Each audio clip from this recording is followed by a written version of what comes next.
Whoa, welcome in to the latest episode of that SEC podcast. I'm your host, Michael Braden. I go by SEC Mike on Twitter. Hey, man, we got a show lined up for you guys. We got two guests on the line. Neal McCready, Rebel Grove, one of the best insiders, not only in the state of Mississippi, but across the SEC. Going to preview this epic undefeated showdown. Ole Miss hosting Kentucky. Then we're going to flip it over to the other side. Adam Luckett, one of my favorites. Kentucky Sports Radio. Nobody does a better job than Adam across the SEC. He's going to give us the Kentucky perspective. So, hey, some really good stuff here. And I even made sure to record the Adam podcast before I posted the Marler interview from yesterday. If you missed it, go back. Big Blue Nation, man, they're heated. They've been angry at me all season. Now they're mad at Marler. And Vince Morrow's, he's been tagged on that post I'd say about 50 times by now. So anytime now, we're going to get a tongue lashing, no doubt, from the Kentucky assistant coach. But hey, before we get to these interviews, we're going to lead off with the interviews. Just wanted to throw this up here on the YouTube. And if you're just listening, pretty funny stuff here. Cordero Patterson, of course, Tennessee great. Kyle Pitts. Looks like they had themselves a little bet over this Tennessee-Florida game. And Kyle Pitts wearing the checkerboard overalls. I mean, this is what makes college football great. Even these tremendous players now in the NFL, it doesn't escape college football. They still hold these rivalries dear to their heart, as does everybody listening to this show. Just fantastic. And who knows, maybe we'll have a couple bets this week that got to be paid up with all the terrific games we got across the SEC. So let's get into it. First interview, Neal McCready, Rebel Grove, some really outstanding stuff. And I think I got to give him his props. He made a hell of a point here when it comes to these SEC noon, or if you're on the Central Time Zone, 11 a.m. kickoffs. They are here to stay, as Neal explains right here. All right, we're pleased to be joined by Neal McCready. Of course, you know him from Rebel Grove and the outstanding show, the Oxford X-On podcast. Neal, thank you so much for joining the show for the first time. Oh, it's great to be here. Appreciate you having me. Yeah, and I believe it was you, Neal, so I want to give you credit, but I heard it in Kiffin's Monday press conference. 18-3 record for Ole Miss and Kentucky since the 2021 season started. That is better than everybody in the league, aside from Alabama and Georgia. Yeah, so it's 15-3 in the last 18. So yeah, it's 15-3. What I did, and look, you can always go find starting points for this, but I was looking for like a common starting point, and I went back, and I could have just made it 14-3 in their last 17, but I went back. I'm like, let's see, and they both won their bowl game at the end of 2020. Ole Miss won the Outback Bowl. Kentucky won, I think, the Gator Bowl. And so then they both went 10-3 last season, and they're both 4-0 so far this season. So my Louisiana Monroe math told me that was 15-3 in their last 18 games, which is, I started saying, okay, well, is anybody else even close to that? And obviously, two are better than that. Obviously, Georgia and Alabama are in a class of themselves right now. But after that, I was like, okay, where's Tennessee? Where's Arkansas? Where's Texas A&M? Where's Florida? Where's LSU? And you're like, nope, nobody's even close to that. I mean, it's the only one that was kind of close to it. Had Arkansas had their bowl game not got played, their game got canceled at the end of 2020, and then had they beaten A&M on Saturday in that crazy game that they probably should have won, had that happened, they would have been a game behind. So they would have been close. But as it stands, they didn't win that game, so they're not that close. So it's over the last season and a half, the only two programs in the league that are at that place is Ole Miss and Kentucky. And I think because, we just don't talk about those programs in that air much. It sounds funny, and so I guess we don't do it, but there they are. Yeah, and it's just, just an example of just what a great job Lane Kiffin has done. Obviously, Mark Stoops, he gets credit for what he's done at Kentucky. Now with the SEC hopefully fixing the schedule soon, we'll get more Ole Miss versus Kentucky, Ole Miss versus Tennessee, Ole Miss versus South Carolina, and their record could be even better. But that's something for a different day. Let me ask you this, Neal. 4 games into the season, I got no idea what to make of this Ole Miss team. Do you have a good pulse? Obviously, you cover it better than anybody. Any idea what to make of this team? Kinda, maybe, sort of, a little. I thought I did after Georgia Tech, and I thought I did after the parts of the first half against Tulsa. And look, Tulsa's a nice team. I don't want to take anything away from them, but Tulsa's not winning the SEC West. I mean, so you know what you're going to be playing when you're stepping up here soon. They've got a young quarterback who's talented. He's developing. I think Jackson Dart's improving week by week, which is what Lane Kiffin quarterbacks typically do. They've got 2 really gifted tailbacks in Zach Evans, Quinshon Judkins. They've got players at receiver. I'm not sure they got elite players at receiver. Maybe Malik Heath has a chance to be that guy. Maybe Jonathan Mingo, but not yet. Got a tight end situation where you have a veteran tight end who's not a great pass catcher in Casey Kelly, and a young tight end who's an elite route runner and pass catcher, but he's not a very physical blocker yet in Michael Trigg. They've been okay up front. Pretty good run blocking, not particularly great in pass protection. Defensively, they looked really good until they played Tulsa. And when they played Tulsa, they didn't look so good. Now, J.J. Pegues wasn't out there. Kari Coleman wasn't out there. But Davis Brin, the Tulsa quarterback, before he got hurt, was slicing them. And then the backup came in, and he's one of these guys who's at this point in his development, Braxton is his last name, from Tulsa. He's a athletic kid. One read, if it's not there, I'm running. And Tulsa is this team that came in as the nation's top-ranked passing attack, and they ran for 200 and whatever yards, 60 yards or whatever it was. So I don't know what I think now. I mean, maybe they're good, maybe they're not. I don't know. I mean, in the same way, but you know what I'm about to say. You have to be careful with this. We do it every year. We all do it, and you probably don't. You're a little better about this than I am. We overreact to single games. I mean, are we going to watch Kentucky against Northern Illinois and go, well, I don't know. No, it's Northern Illinois, and they kind of sleptwalked. Georgia sleptwalked against Kent State. Arkansas sleptwalked against Missouri State. You see it all the time. We're going to find out, though, Saturday morning. I'll tell you that. I mean, there's no one sleepwalking Saturday morning. These two teams know whether they deserve to be or not remains to be seen. But they know whoever wins this game on Sunday morning is having a different conversation about their season. Well, you mentioned Saturday morning because that's when the game kicks off. I called out the SEC for when they scheduled this because I thought this deserved to be a night game. I thought it could be the best game in the SEC this weekend, and it sure looks like it's the only showdown of unbeatens. But having said that, Neal, I know you addressed this on your show, but interesting that Lane Kiffin, this is 2 pressers in a row now. I don't want to say he's calling out the fans, but he's made some interesting comments. He's calling out the fans. Yeah, okay. I didn't want to say it, but you don't have to. I'll say it. He's calling out the fans. What's your thoughts on that? Because hell, I listen to all these press conferences, as tedious as they are, and it's pretty rare for a coach to call out the fans. Yeah, can I touch the 11 o'clock thing first? Yeah, I'm with you, except for this. These networks are paying a ton of money.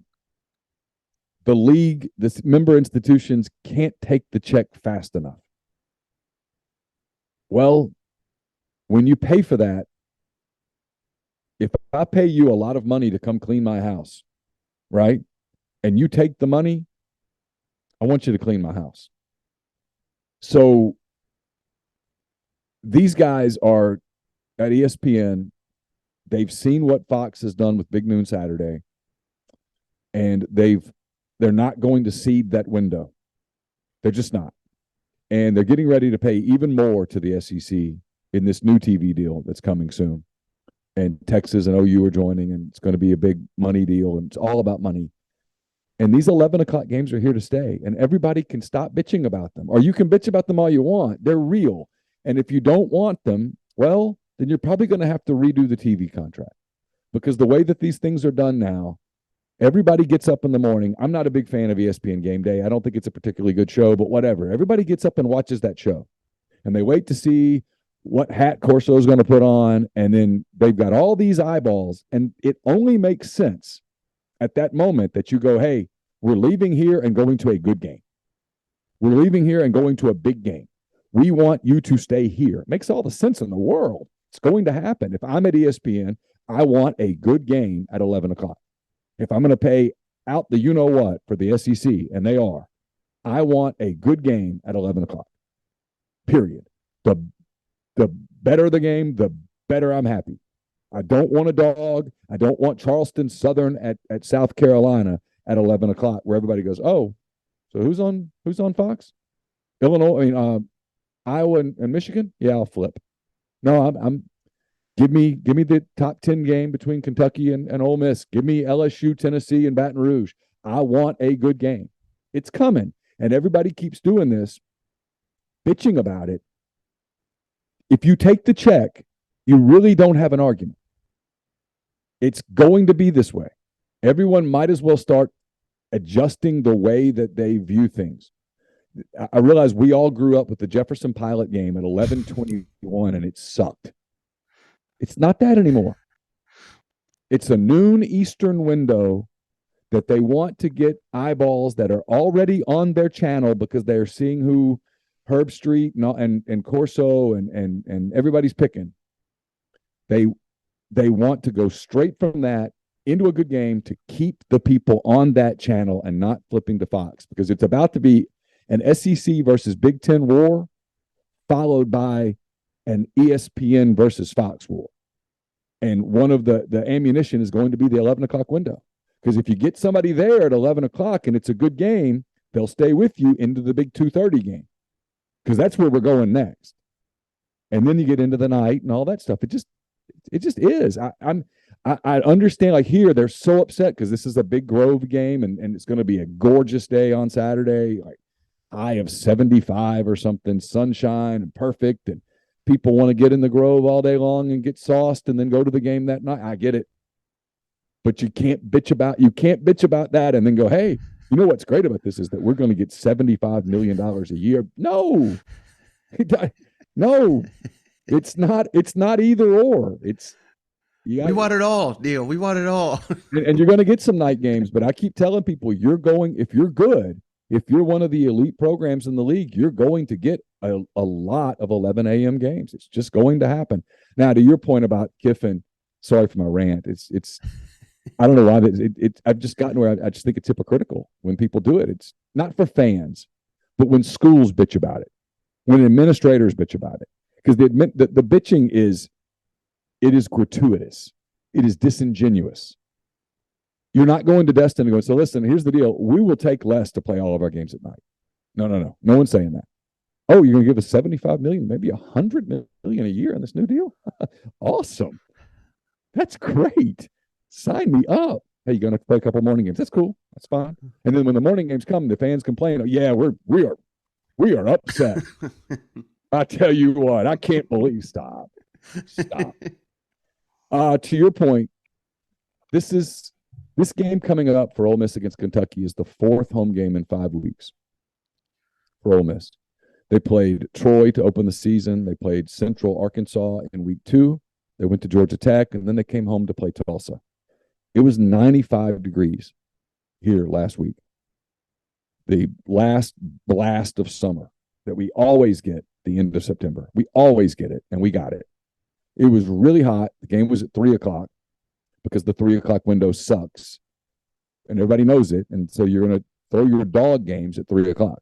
So tying these two together, if you want a lot of afternoon games, cheer for a program that sucks, and you'll get them. You'll get 3 o'clock all the time. Got put at 3 o'clock. People have been coming. They knew they were coming to Kentucky the next week. This is not a massive population center. There's no Atlanta 45 minutes away. There's no Birmingham 45 minutes away. The closest city to here is Memphis. It's an hour and 15 minutes away. And Memphis has its share of Ole Miss people, certainly, because we get great ratings out of Memphis, but you're not filling it up from Memphis. Jackson is 2.5 hours away. It's the big population center, the people who live in Nashville, it's 4 hours away, Atlanta's 6 hours away. Those people aren't driving week after week after week with gas prices the way they are, grocery prices the way they are, not to get political, but inflation's a real thing. And Lane complained about it, and there weren't a lot of people there. And at halftime, with Ole Miss up 18, a lot of people said, we're out, heading to the Grove, heading to whatever. And it did look like a high school game being played in a college stadium in the second half against Tulsa. And he's upset about it. Or maybe he's pretending to be upset about it. But it won't look like that on Saturday. It won't look like that against Auburn. If they take care of business, it won't look like that against Alabama or on Thanksgiving against Mississippi State. And no one will be talking about the Tulsa game at the end of the year. So I just, to me, it's being turned into a talking point because of what Lane said. Yet at the same time, I mean, if Lane's a coach, it's his job to promote, it's his job to market. He's doing it. He's also a guy who makes $7.5 million a year, who has friends who have private jets who go out and pick up his kids and bring them to the games. I mean, it's certainly possible, and I don't mean this as an insult towards Lane whatsoever, but it is certainly possible that Lane is out of touch on this. Do you think Lane trusts Jackson Dart to win him a football game, or does that remain to be seen? We're going to find out. I mean, I think so. I mean, but we're going to find out. I mean, I'm sure privately they don't know how ready they are for this. If I'm Mark Stoops and I'm the people at Kentucky, I am doing what I have to do to populate the box in such a way that Ole Miss has no choice but to throw the football. And that's a real crazy way to approach a Lane Kiffin team. Because when you think of Lane Kiffin, even though they always put up great running numbers under Lane Kiffin offenses at Alabama, at FAU, now at Ole Miss, you still think of Lane Kiffin as the big strike, the play sheet flying into the air. That's what you think of, right? But they can be pretty methodical. But if I'm Kentucky, I'm like, hey, we are going to do our damnedest to take that away, to force you into throwing the football with this 19-year-old quarterback. We're going to make you do it. Now, if that happens and Dart slices and dices them, well, we have a totally different conversation to have on Sunday. But if I'm Kentucky, that's the only way that I'm willing to lose the game, if you will. If I, hey, I'm going to make Dart beat me, and then he does. Okay, well, hat tip. But I'm not going to sit there and let Ole Miss run for 300 yards against me and keep my quarterback off the field and lose like that. Not going to happen if I'm Kentucky. Now, maybe Ole Miss is so good at running the ball that Kentucky can't stop it. I don't think so. I think this is going to come down to Will Levis versus Jackson Dart. Yeah, and I don't know if you've seen this, Neal, but Mark Stoops came out and said, you know, he's confident Lane's got some stuff in his back pocket, some explosives that they just haven't shown. They've been kind of keeping. Do you believe that we'll see some of that on Saturday? Yeah, I mean, look, Lane Kiffin is one of the elite play callers and offensive designers in the game. Whether you're talking about Pop Warner all the way up through the NFL, he's elite at it. He's kind of like Rain Man when it comes to offense. He sees things in real time that other coaches don't see until they get a chance to look at the pictures or look at the film. Lane sees stuff develop. He sees it happen. Yeah, they have stuff. Sure, they have stuff they haven't shown. They have stuff that they don't even know that they have yet. Yeah, but now you still have to go execute. You still have to have a quarterback who can make decisions, who can make the right reads. And here's the thing, and you know this, when you open your offense way up, you also increase the amount of opportunity there is to make critical mistakes. You saw it with Arkansas last week, right? I mean, go back and look at the beginning of the Arkansas-Texas A&M game. I mean, I guarantee you, Sam Pittman will never say this out loud, but if he had a do-over, everybody's talking about the end of the game. I'm talking about the third drive. You scored, got it back, scored, got it back, and you're driving again, and you decide to get cute. Why? Don't get cute. No, bread and butter. Hey, until you stop this, Texas A&M, it is what you're getting in doses. I'd have kept running the football, and they might have run them out of the stadium. But instead, they got cute, had a 3-and-out, had to punt. A-Chain breaks a big run, and suddenly the game's different, right? Suddenly the game's different. So the more variables you put into the offense, the more wide open you make it, the more wrinkles and stuff, the better chance you have of somebody having bad ball protection, bad placement, a quarterback makes a bad read because the read got more complicated. There's a lot to that. I mean, it's why, I know what Stoops is saying, and I think he's right.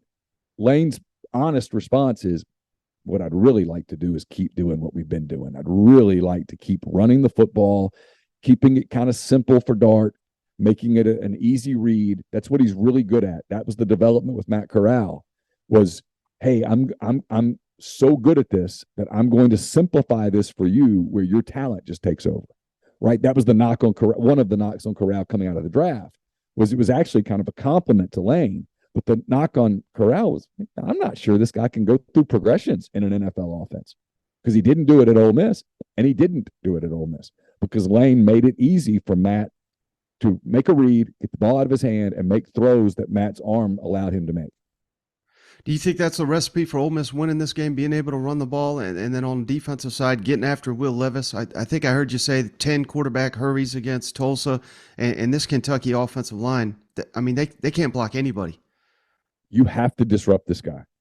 This guy's good. I'm telling you, we are blessed in the SEC right now. There are some really good quarterbacks. Bryce Young, of course.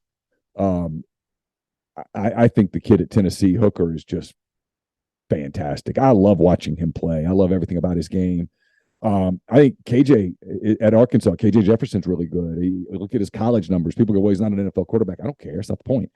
Stetson Bennett at Georgia is putting up really great numbers at Georgia. You can debate what kind of a quarterback he is, but he's a very productive college quarterback.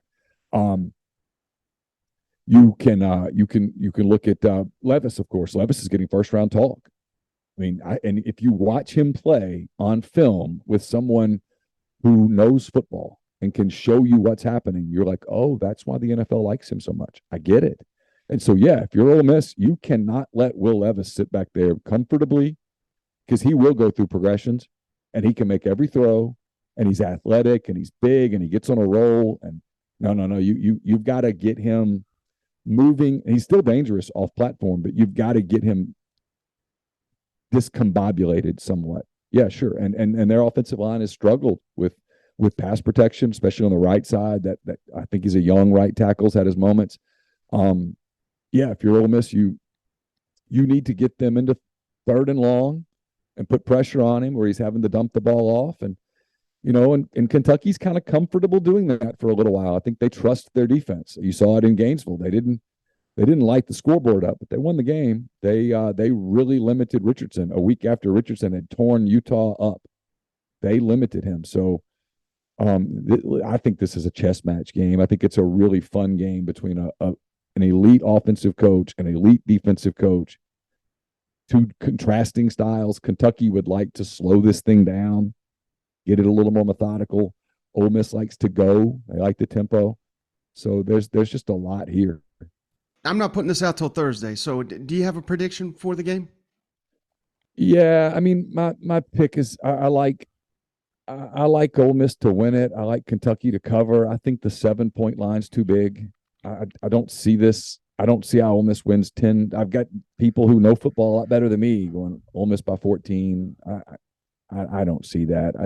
I think it's Ole Miss by 3, Ole Miss by 4 in a close fourth quarter game where maybe this is the game where we start talking about Jackson Dart in a little different way. Maybe this is his grow-up game. Now, look, if you told me that Kentucky wins this, I'm not even a little surprised. None. I think this is a 2-outcome game. Ole Miss close or Kentucky close. All right, last thing for you, Neal. I really appreciate your time. What's your confidence level that Lane Kiffin stays at Ole Miss? Because it seems like this is an annual question, yet this time it seems like more than ever he seems committed to staying in Oxford. What's your read on that? Yeah, his name comes up all the time, and it came up. So this is a complicated thing. It came up a lot in 2020 because he put it out there. It came up a lot in 2021 because I think Lane Kiffin was really interested in the Miami job. He was really interested in the LSU job. There were jobs that made sense for him if he could get them, but he couldn't get them. He was interested in the Florida job. They weren't interested in him. And I think it began to change his mindset. You go from, you're staring at all these supermodels out there, right? And you're like, hey, Would you like to go to dinner? And they're like, no. What about you? Nah, no, not a chance. What about you? No. And you start looking at the one that you're with and you're like, she's not so bad. She likes me. And I think that's what has happened here. I mean, Lane has really changed in a couple of years. He'll tell you that. I mean, it's not a secret. He quit drinking. He changed his eating habits. He's lost a bunch of weight. He's far more focused. His oldest daughter came to Mississippi from California. She's at Oxford High School right now. She's going to enroll at Ole Miss in the fall. He's begun to make some roots. Now, look, if the Alabama job or the Texas job or a job that is really sexy opened up and they offered Lane Kiffin, yeah, he's out, gone. But that applies to most coaches. Is Lane Kiffin leaving Ole Miss for Auburn right now? I don't think so. No. Is Lane Kiffin leaving Ole Miss for Nebraska? That's insane. No. He's making $7.5 million. They'll pay him more. And then they've made him the brand. Look at his social media. Lane likes being the brand. Lane likes attention. I think he views it as not even in just a narcissistic way, but in a recruiting way. He knows he has a brand that appeals. Well, Auburn's not going to make Lane Kiffin the brand. They're not. It's not a criticism of Auburn. It's not a criticism of Ole Miss. It's just different programs, different places.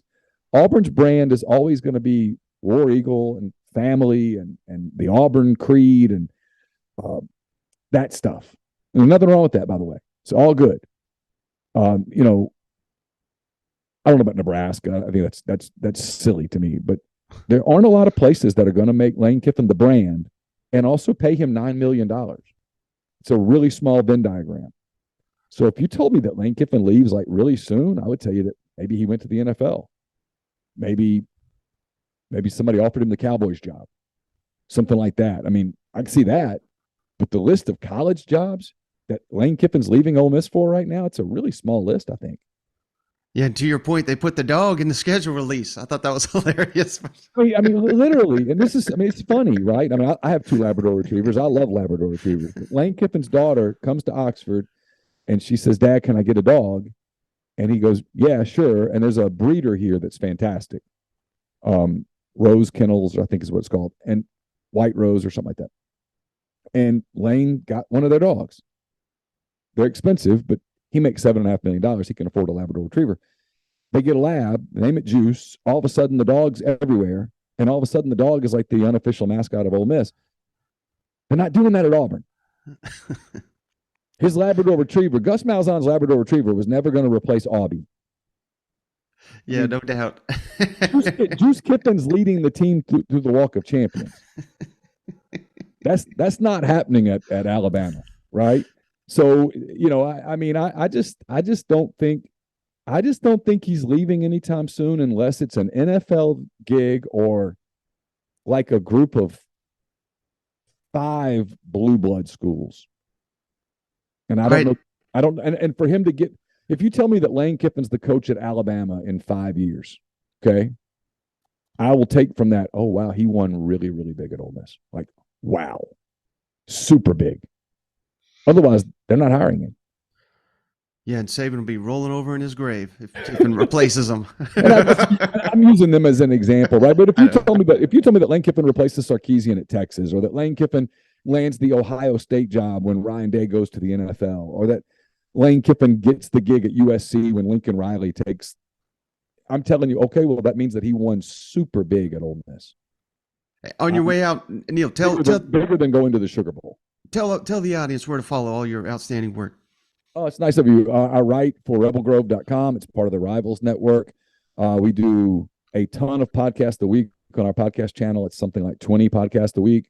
It's MPW Digital, wherever you get podcasts. That's the same for our YouTube channel. We live stream every morning, live stream on Thursday nights. We got a lot of programs that live stream as well. We do a lot of really goofy stuff.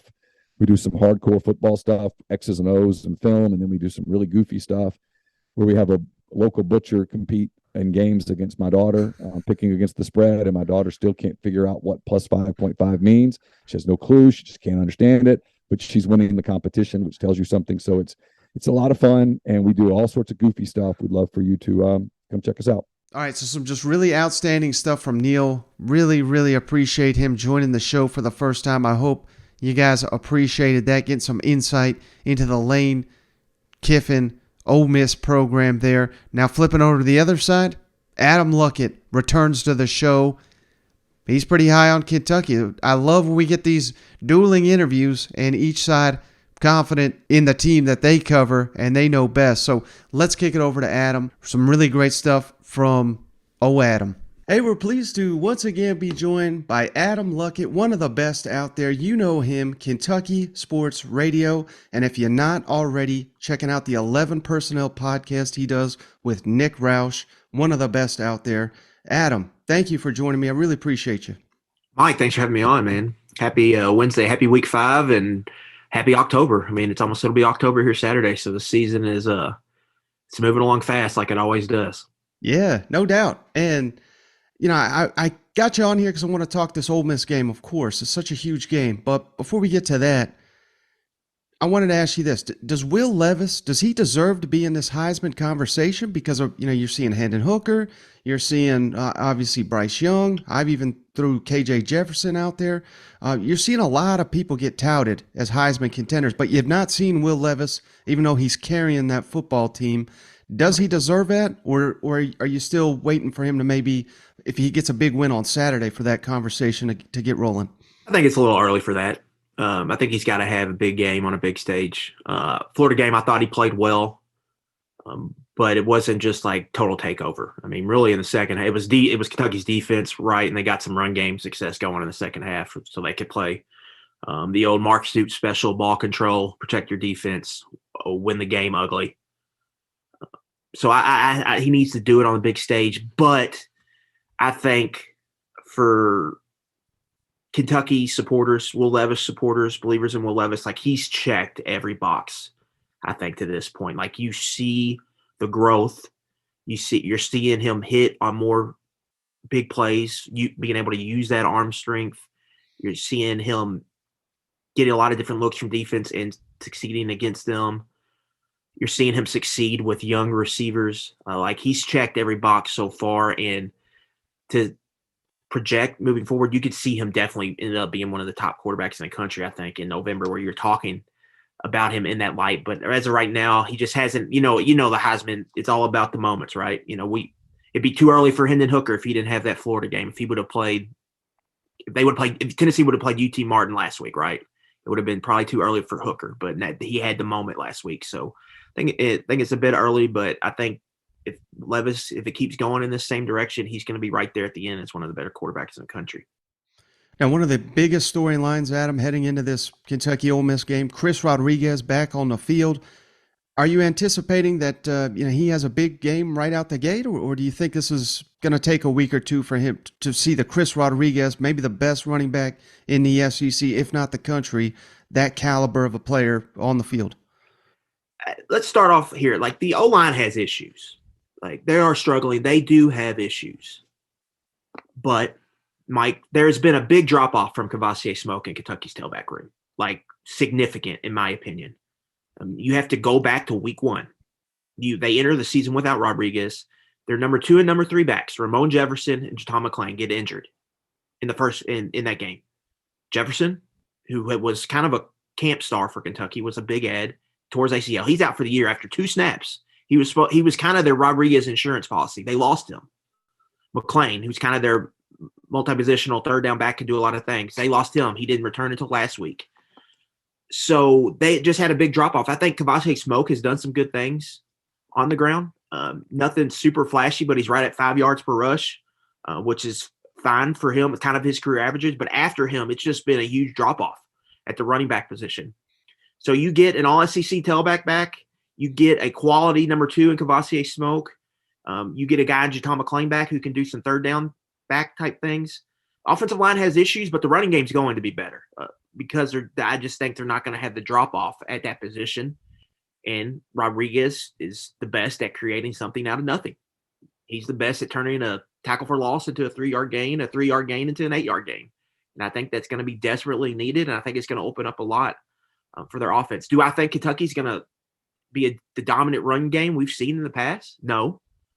But I don't think it's as bad as it's looked so far. I think he'll have an immediate impact, and it's gonna open up a lot of things, I think, for Rich Gangarella's offense.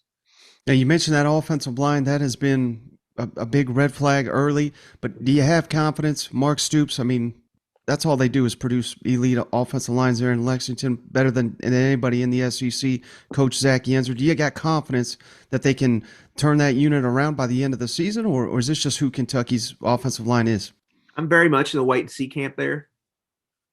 I think it's important to note third offensive line coach in 3 years, Mike. Third play caller in 3 years. Like, that's a lot of turnover. You lost a lot of star power on that offensive line. They probably needed a transfer tackle. They didn't get one. And so they're just in a rough little spot here.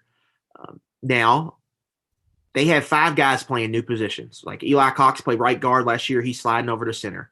Kenneth Orsi's played left guard his whole career. He's now playing left tackle. Jeremy Flax is a first-time starter at right tackle. Tayshawn Manning, kind of the same position, but he's new. He transferred from Auburn. Jagger Burton's a redshirt freshman, was a blue chip recruit out of Lexington. He's a brand new left guard. So, like, they just need to gel together. You go back to fall and spring camp, that room was really hurt by the injury bug. They had multiple guys miss like week to 2 weeks in fall camp where they really just didn't get to play together. And then Tayshawn Manning's been in and out of the lineup with a foot injury. There's just been a lot there, a lot of moving parts. And they haven't had their bell cow running back. Well, they get their bell cow running back now. They've got some games under the belt. Now you want to see them start to make some strides. I think there's been flashes, moments. The second half of Florida is obviously there. I think the protection has looked better in recent weeks. I think you look at the raw stats and you see the sack numbers. A lot of those are on Levis for not getting rid of the ball, for trying to hang in there and not hitting his check down. So he's got to get better about getting rid of the football. But, like, let's call it what it is, it's not going to be a great offensive line this year. They're just kind of scrapping it together.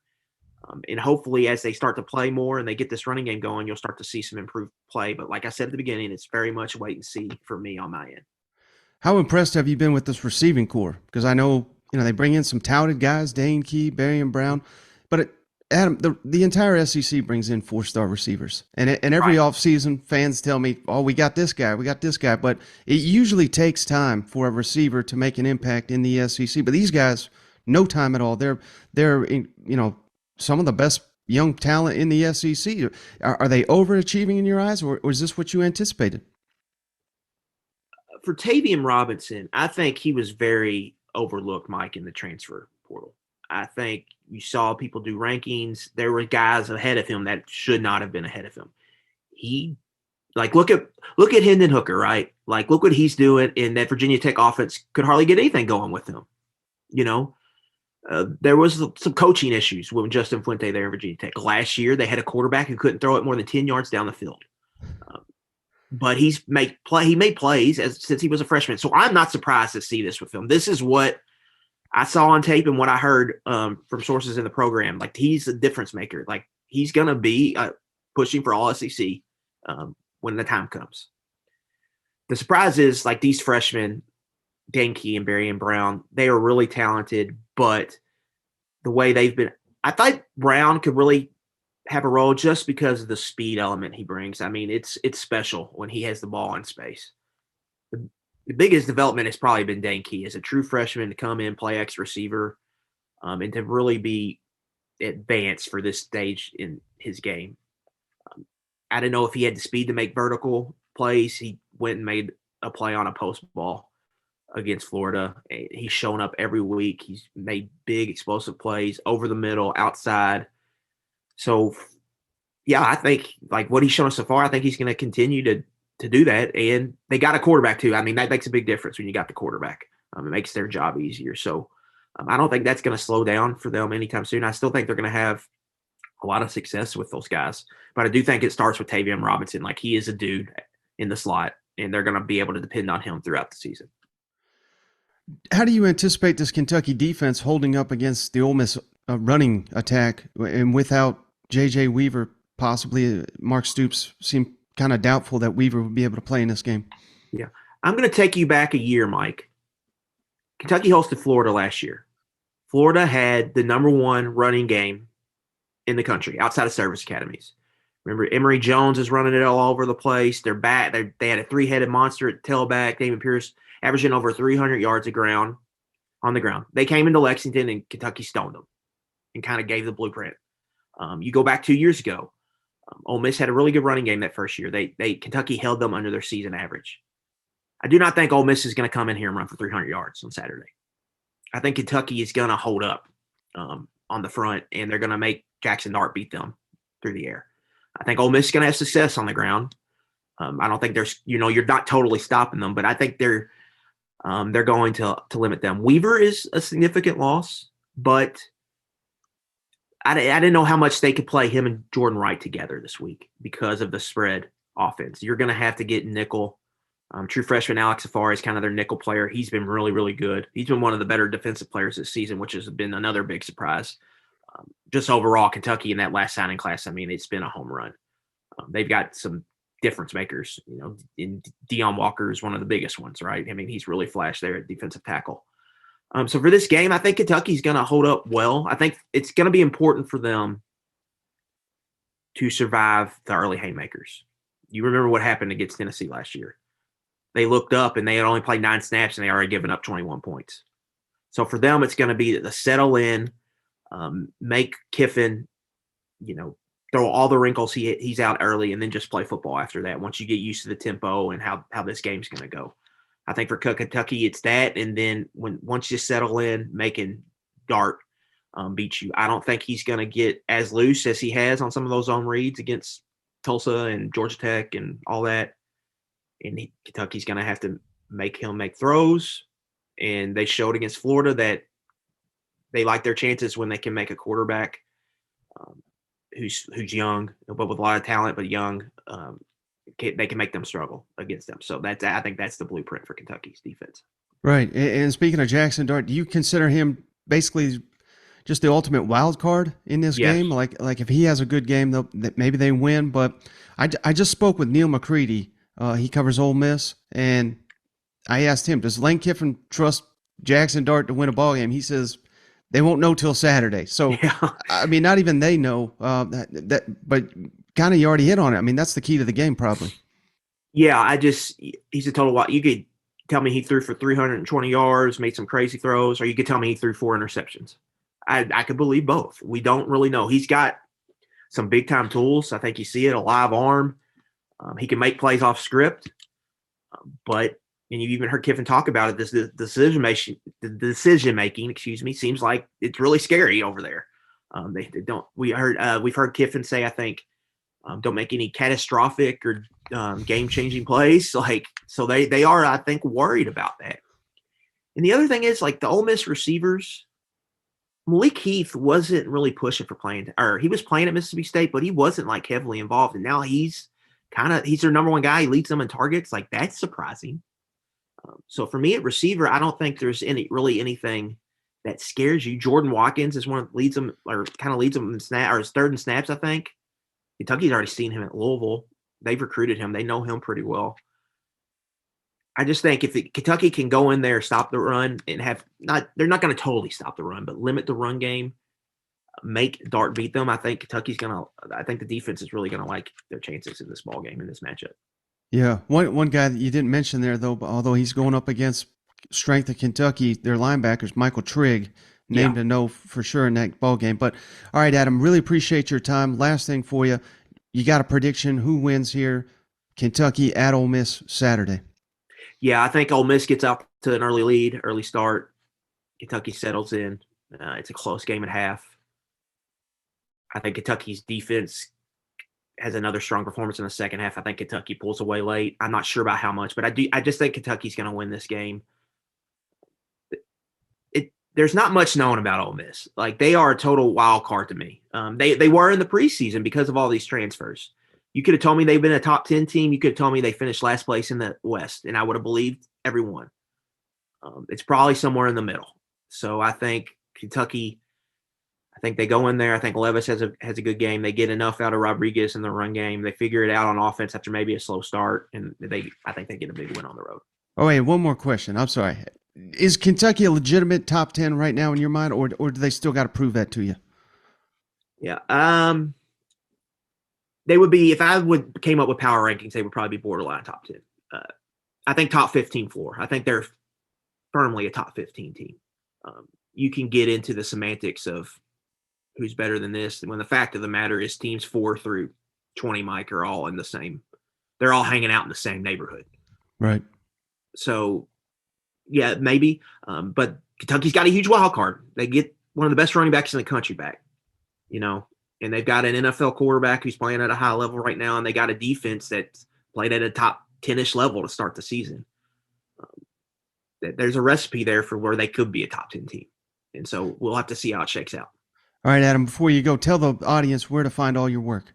Yeah, KentuckySportsRadio.com, part of the On3 network. Check us out, KentuckySportsRadio.com or On3.com. 11 Personnel Podcast live every Wednesday night at 7 on YouTube. KSR Football Podcast on Monday.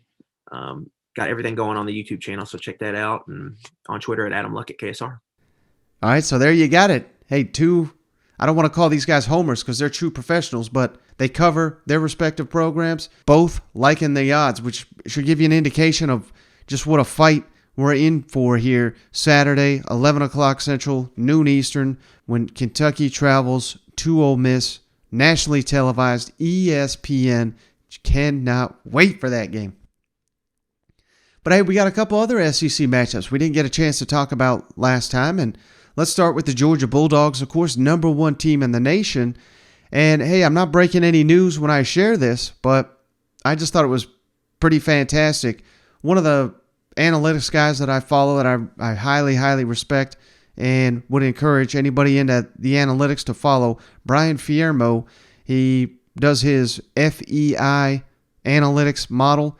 He ranks how successful each team is in each game. It's a complicated formula, but basically it's based on who you play, the caliber of the opponent, how successful you are play by play. He adds that up at the end of the day, how successful you are in the game. And again, it's based on who you're playing. If Georgia beats ULM by 100, that's not that impressive. But you beat Oregon 49-3, who turns around, Oregon looks pretty damn good. According to Bryan Harsin, I know it's only a month into the season, but his model has ranked every single game that's been played, and he's ranked them based on just how impressive a team has been in each and every game. Georgia, number 1 of any team in the country, not necessarily rankings, but their performance against, you guessed it, the Oregon Ducks there in the opener. That is rated right now as the most efficient game in the country. And why I even bring this up, Georgia's dominance. We get it. Georgia's dominant. Number 3 on the list, also Georgia's win over South Carolina, 48-7. So it's just, and I'm telling you, there's hundreds and hundreds and hundreds of games already been played. I know it's only been a month, but if you look at the entire country, every level, Georgia as the number 1 and number 3 most impressive wins of the season after just a month being played. They are just on another level, and that I just thought, it's an unbiased opinion. Not saying anything that people don't recognize already, but according to the math nerds, it's official. Georgia is just a cut above of everybody in the country, although Alabama also, they got 2 games on the list in the top 10, so we're not selling them short just yet or anything. But Saturday, it's going to be fascinating to see how Georgia bounced back after a so-so performance against Kent State. They were never truly threatened in that ball game, but kind of sleptwalk a little bit. And again, I've seen Georgia fans take issue with those type of comments, but hey, when you put together the number 1 and number 3 most impressive game, and then you turn around and play Kent State, we expect you to win by 50. And if you win by 2 touchdowns, it's not a problem, but we're going to call it out. That's the way we see it. Now you're jumping into SEC play. You got to imagine Georgia's going to be a lot more focused on the road, a business trip up there to Columbia. And, man, just listen to these stats right here. Again, more efficiency analytics talk here, but Georgia, number 6 in the country, pass efficiency. Missouri, 122. Overall offensive efficiency, Georgia, number 1. thanks in large part to Stetson Bennett and how he's engineering that offense. Missouri, number 100. So, I mean, this is just a colossal mismatch. I realize the offenses, got to play the defenses. And both these defenses, actually, Missouri's in the top 25, as is, of course, Georgia when you're talking efficiency. So, two good defenses matching up with one elite offense and one dreadful offense up to this point. That's going to be a storyline in this game.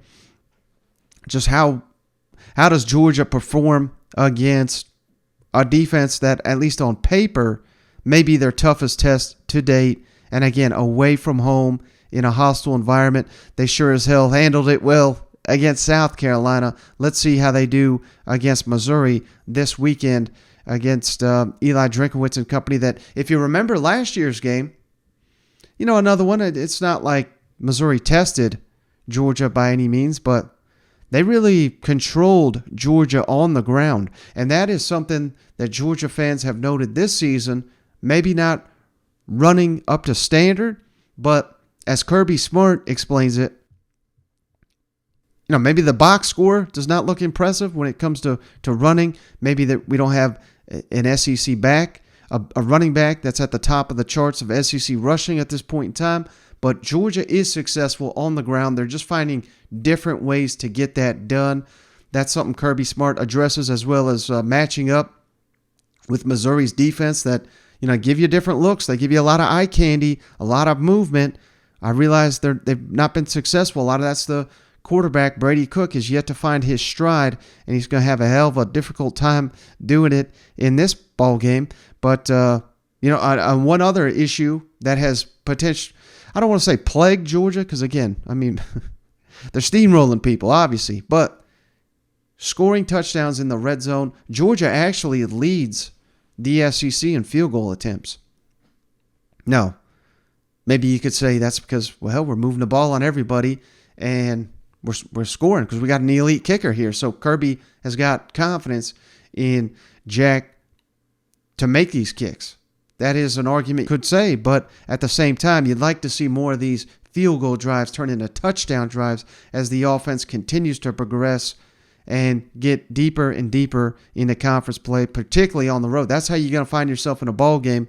Not necessarily saying that's going to happen on Saturday, but if you can't score touchdowns, you just can't win in the SEC. So let's kick it over to Kirby, who talks about all that, as well as Luther Burden, who is obviously someone Kirby knows very well from the recruiting trail.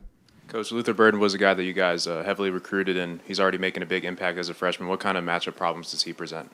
Size, elite skill set. He's strong. He's physical. You watch him as a returner, he makes people miss. They find ways to get him touches. He catches the ball out of the backfield. He has speed sweeps. He runs deep, and he returns the ball. He's a very elusive physical runner. You can tell when people go to tackle him, he's stout. Kirby, you talked about Eli and the way he runs his offenses. What sticks out as far as the ways they look to attack whatever defense they're going up against? Well, there's a lot of misdirection. He does a good job with eye candy and does a really nice job running the ball, being physical and running the ball. They're always well coached on the offensive front in terms of the way they block their plays and the way they complement each other and shots down the field and playing vertical. I think their quarterback's done a good job this year. He's a good athlete. He can scramble around and extend plays and make plays with his feet. Kirby, about the run game, I know you've told us how the quick pass, the now screens, the quick passes outside, long handoffs, that Monk can call them, kind of serve the same purpose as the run game. It kind of count as your run game yardage. But is there a priority on trying to get something started between the tackles in the sense of how that could affect the play-action game down the road? Well, we think we are successful in the run game. I'm not talking about perimeter passing. I'm talking about we evaluate each and every carry independent of itself, and we think we hit our run goals. So when you start looking at that, the way we calculate it, we did that. We're being explosive. We certainly could be much more explosive in the run game and improve in that area. But when you have the number of explosive plays we've had on the year, you have to weigh whether that's a run, a pass, a screen. Who are you, and who is your identity? And I think that's starting to play itself out for us a little bit. And I think we've got a really physical offensive line. And I think teams play us a certain way, and we're going to do off how teams play us. Yeah, I tell you, he's been so consistent. Hate that we've had to kick as many as we have. That's been the Achilles heel for our offense is, you may not punt, but you kick a lot of field goals, and that's not fun either. It's fun for Pod, but it's not fun for the rest of us. And that's one of the areas that we've really targeted to get better at coming off of last year. And it's really great to have Pod. The reliability and the consistency that he's played with has been great. But the hope is you don't have to rely on him all the time for that you score touchdowns. Now, on the flip side of things, man, it's been a rough week in Missouri after you gave up that game at Auburn. But as Eli Drinkwitz is going to get here, we'll get to his comments in just a second. He credits his team for fighting back. They got in an early hole, 14-0. It looked like they were going to throw in the towel, and they played better after being down 14 points. Of course, then the second half occurred, but they fought. They stayed in that ball game, and then adding to it, this is a hurt team. You got your All-American kicker missing kicks. You got the quarterback struggling. You got a guy you thought you'd bring in here to be your next star running back. He's fumbling out the damn end zone, costing you wins. And now you got drama. If anybody missed it, Luther Burden posting this cryptic stuff on social media, deleting everything Missouri off his timeline. He has since, backed off all that. He's recommitted to Missouri. But,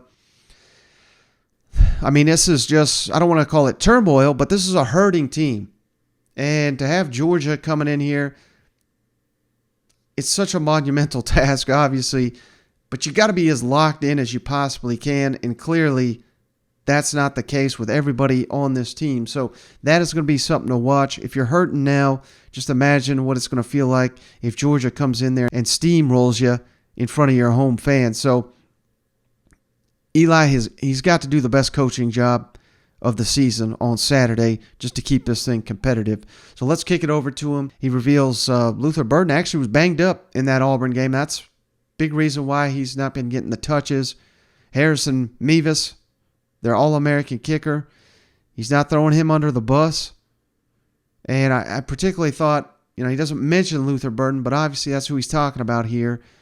Having to trust the process, having the ability does not make you an instant star. You got to put in the work. Nothing happens overnight. And Dominique Lovett, who leads the SEC right now in receiving, is just a perfect example of that for Drinkwitz to point to. Him. Luther Burden will be questionable for Saturday as he suffered an injury in the second series of the game that kept him out most of the second quarter. Really proud of the toughness he showed in the third and fourth quarter, trying to give it a go and doing what he could for our team. In fact, he was not supposed to do anything but fair catch the punts, but in that fourth quarter, trying to provide a spark, decided to return that one.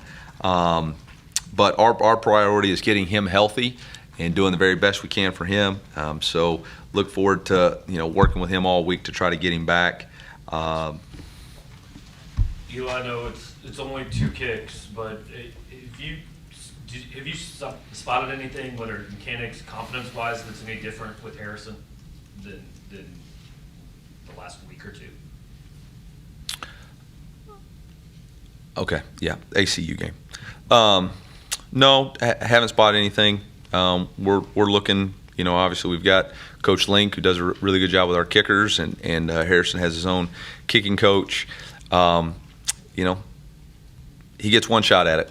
I've stood over many a 3-foot putt and yanked him. So I have 100% confidence in Harrison Mevis.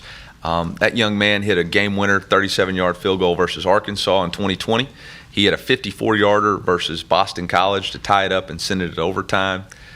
He's got the career record for 50-yard field goals, and one play is never going to define any one individual. And so we've got our confidence in him, and I hate that it gets brought up so much because it means so much to this young man. And he is disappointed, but like I told him and like I would tell the team, one play is not going to define him, and the next time he hits a game winner, I'm going to have a smile on my face knowing that we were a part of that growth that allowed him to do that. Coach, what are some of the positives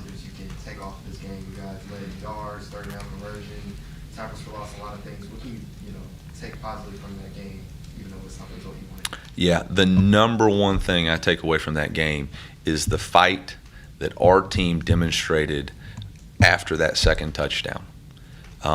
We preached all week, start fast, and we did not. We did the exact opposite of that. But our team ran to the fight. Our defense went out there and held them to 1.8 yards rushing and never flinched. Our offense went back-to-back drives in the second quarter, scored a touchdown. Our offense laid an egg in the third quarter. Our defense never complained. They never pointed fingers. They were encouraging us the whole time. They knew we were going to put ourselves in a position. On 4th and 1, they stuffed them. Our offense went out the field. We all had confidence we were going to go down. We answered the bell. It didn't work out for us at the end of regulation. Everybody could have hung their head. No, we went out there and we stuffed them. We stuffed them. Jump off sides. Could have hung our heads again. No.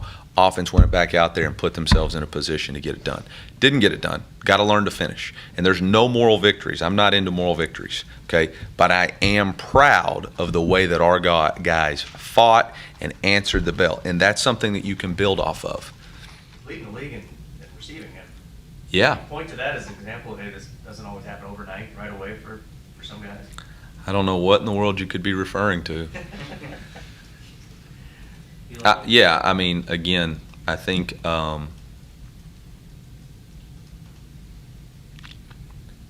got to trust the process. There is a process to being great. Just because you have the ability doesn't mean it just is going to happen overnight. And so let's let people grow. Let's not put undue expectations on people. Let's let people grow.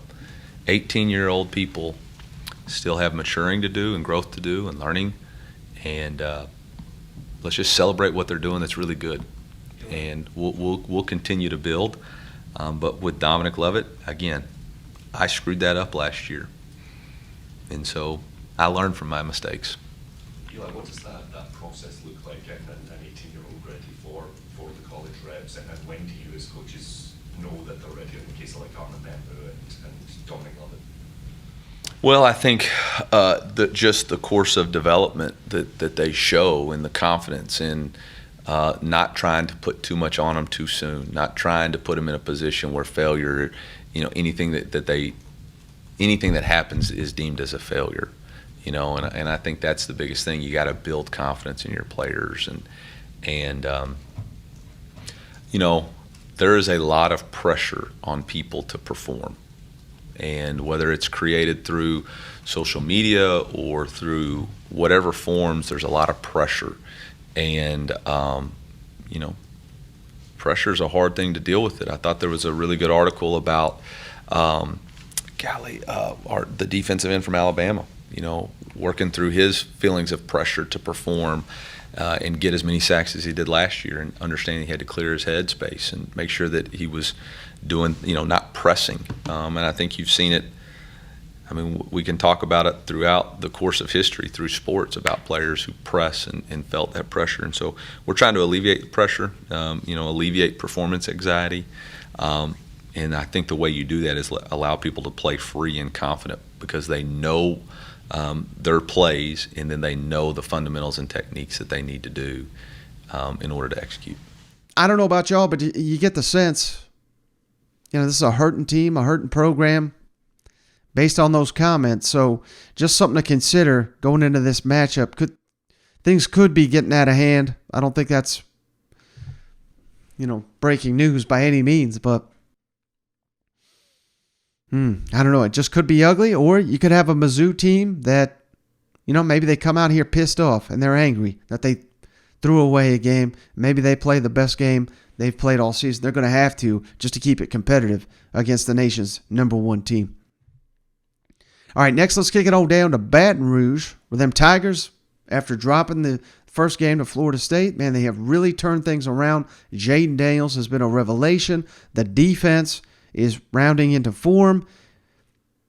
But some bad news because the offensive line, which has been a work in progress, they were starting to find their footing. They're having a lot of success on the ground, although a lot of that is due to Jaden Daniels and his legs keeping plays alive, and just being a dynamic runner. Garrett Dellinger, starting offensive guard, out for the Auburn game. That was first reported by Brody Miller of The Athletic. But that's rough because obviously going on the road, playing in the SEC, you want to be at full strength on the trenches. Auburn, say what you want about them. They do got some defensive linemen that can play. They got a solid front seven. It's the strength of their football team. And you coming in there with an offensive line a little bit in flux already, down one of your key players here. You got a pair of freshman tackles. This is potentially a weakness that Auburn can exploit in this ball game. But the way Brian Kelly tells it, he likes the way his team's playing, particularly Jaden Daniels as he continues to grow in the offensive system. And if you have not been paying attention, watch out. Harold Perkins, 5-star freshman. He is playing lights out. He's already elevated into a starting position. He was an animal in that Mississippi State game. And if he continues to trend, he's going to be all-American freshman team by the end of the season. Brian Kelly talks about his Tigers heading into their first matchup against Auburn during his tenure. How big was the New Mexico game for Jaden Daniels and his growth? I mean, what did you go back on the film and see that and the game was obvious. He was determined to stay in the pocket, but what did you go back and look at film? What did you see? There are a couple things. Decisiveness is starting to be part of the vocabulary instead of being hesitant, and that comes with knowledge of the offense. I think the other thing is that he has become a lot quicker in his setup. I think I mentioned this, quick feet, but slowing down and not rushing through progressions. I think one of the bigger plays in his development was the dig that he threw to Jere Jenkins in the red zone. That was his fourth receiver through a progression. Those are the kind of things you're looking for in terms of development of a quarterback, and we're starting to see that, as well as the screen to Malik Neighbors, how quickly that ball comes out. So I think a little bit of everything was coming together, and the word I would use is just he's becoming more comfortable and more decisive. And I think at the end of camp you talked about Harold Perkins and that he had a little bit of ways to go. Seems like he's flashing more and more. How did you think he performed the other night in a starting role? Look, here's the thing with Harold. He's going to flash because of his skill set. I mean, he is twitchy. He is fast.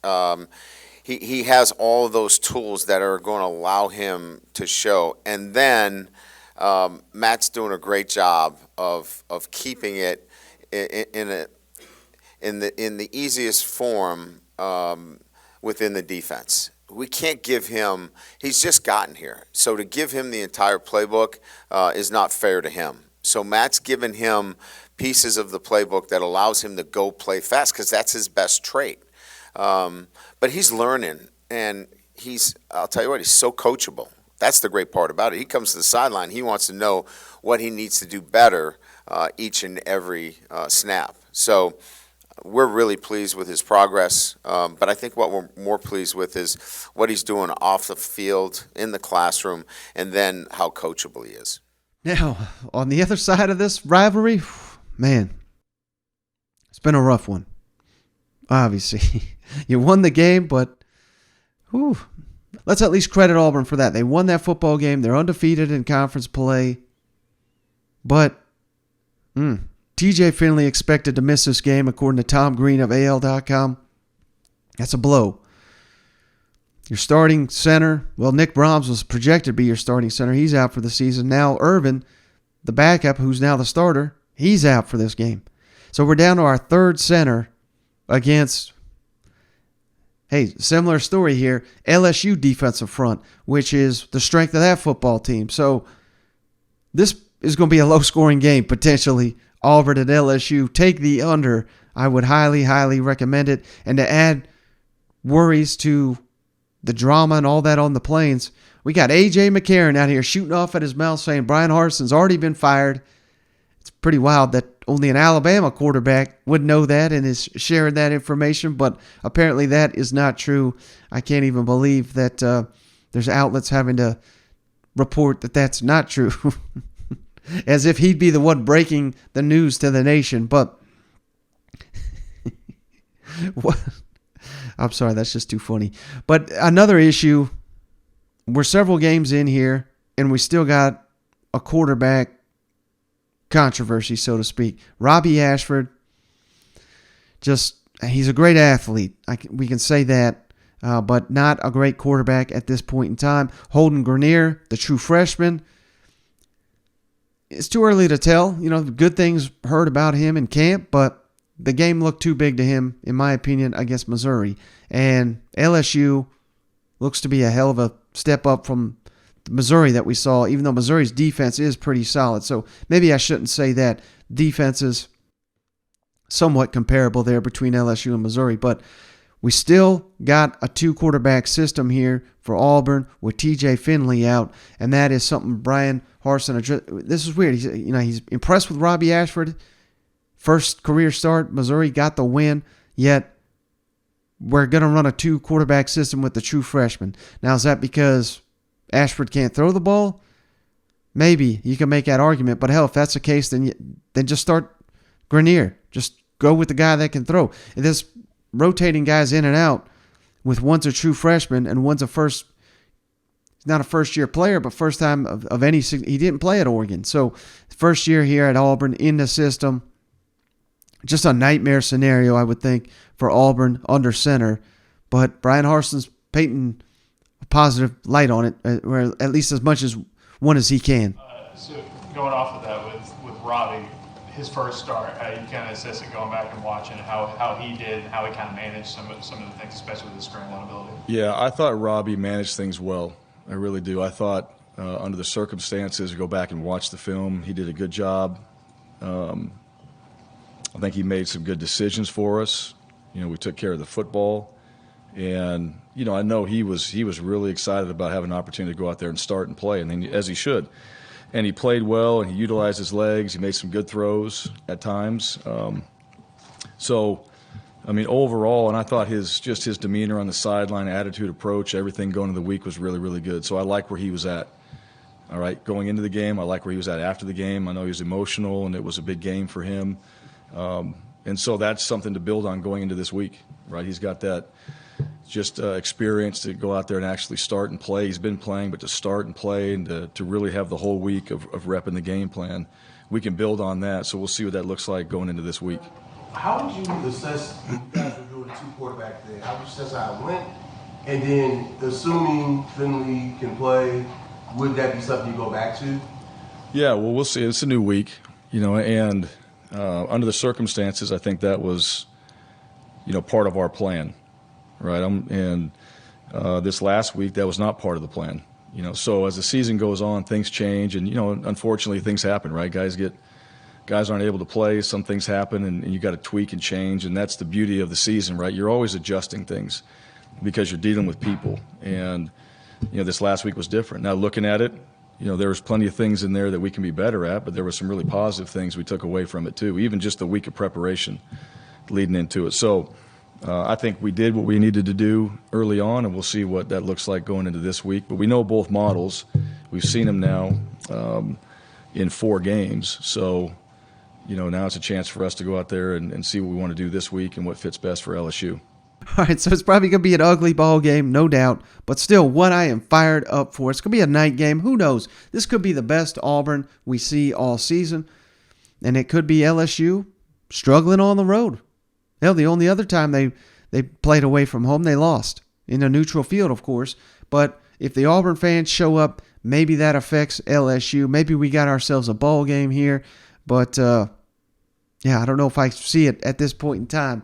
They are tied in the SEC West standings at this point in time. So a lot on the line when Auburn and LSU face off Saturday night on the Plains. But all right, hey, that's going to do it. We got 5 huge conference games to break down on the next episode. Cannot wait. We'll have our wagers of the week. We'll have our prize picks. Man, it's going to be a loaded show heading into the weekend. And don't forget, We'll come back with the Twitter Spaces on Friday Night Lights. So stay tuned. One more episode with Cousin Shane making his big return. So that's going to do it for this episode of the show. We'll catch you on the next one.